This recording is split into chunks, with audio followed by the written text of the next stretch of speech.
Hey everybody, this is Gaines with DuVall Financial Group. I've got some really important information to share.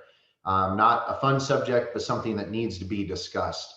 I was talking to my marketing team a couple days ago, and they were telling me about a 60 minutes episode that they had just seen about COVID. And I believe the title of the episode was called Long Haulers. And so as I was speaking with them, we talked about the importance of, okay, should I get life insurance now during this global pandemic? Should I wait till there's a vaccine? What about life insurance? And they suggested that I made a marketing video about it. And we were going to make a professional looking video. And I said, you know what? We do not have time to make a professional marketing video about this subject. This is too important. So I want to share this information. So the question that I've been asked a lot lately by clients, potential clients is, hey, should I go ahead and get life insurance now? Is this a good time to get it? Maybe some have had COVID already. Some haven't. Some have been tested, but it came back negative.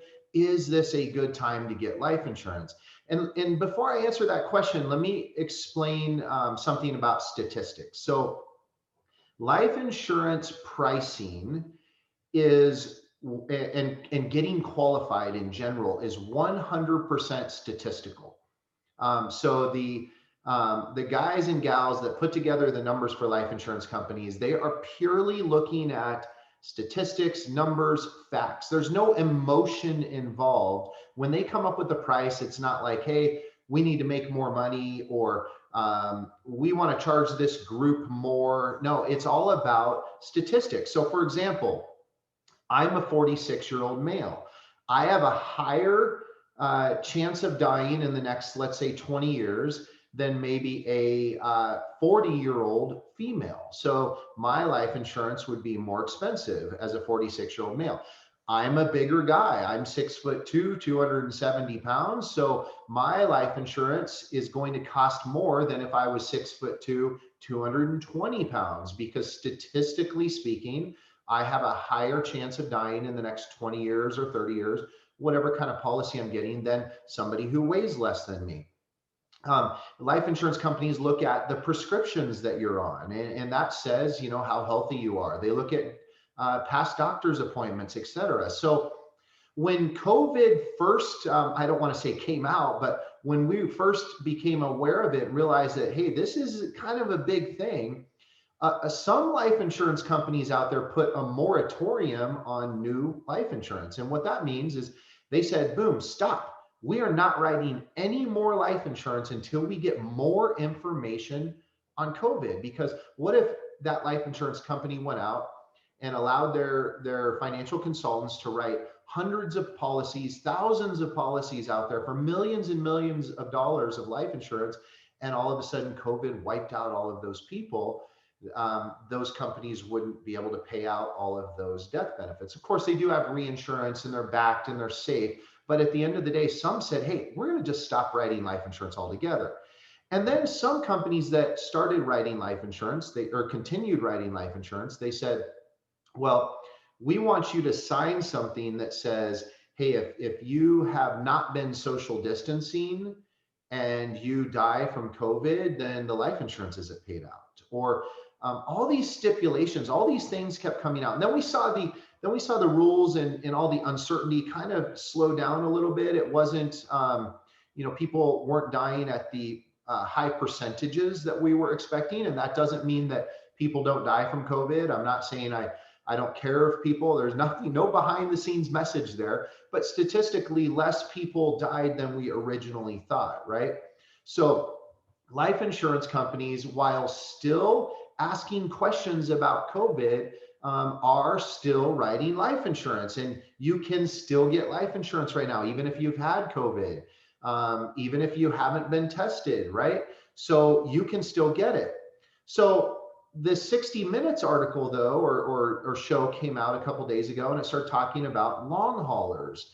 And what it was talking about was the fact that a lot of people maybe had COVID early on in March, April, and they were younger and they were fine and it was no big deal. But now 6, 7 months later, they're experiencing new problems from the damage that COVID did.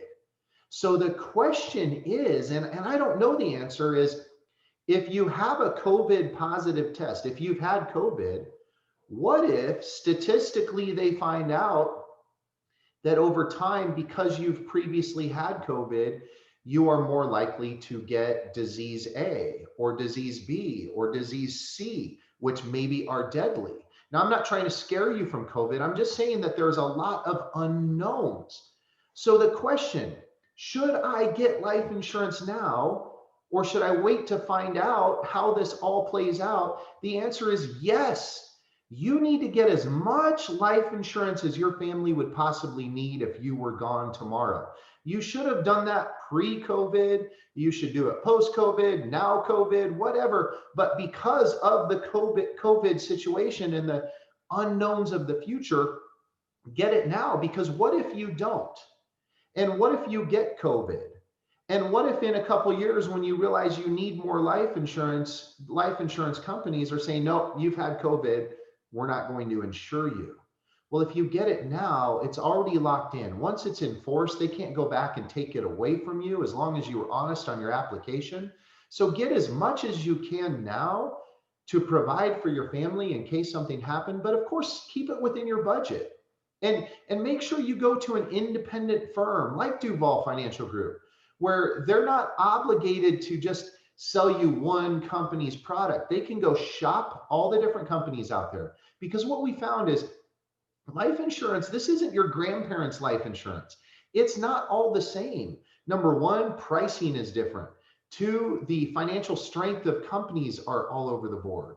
Number three, the product itself is different. Some companies have a bunch of bells and whistles that you pay more for. Some have those bells and whistles already built in. Some will have a policy the same price as the others, but have no bells and whistles in them. So it's very important you're working with somebody who's looking out for you. But back to the question, with the COVID pandemic going on right now, should I get life insurance or should I wait? Absolutely get as much as you can to protect your family that will fit within your budget. Hope this has been helpful. And for those of you that are watching this before Thanksgiving this week, I hope you have a very blessed time with your family and go out and get the right amount of life insurance for that family that you love so much.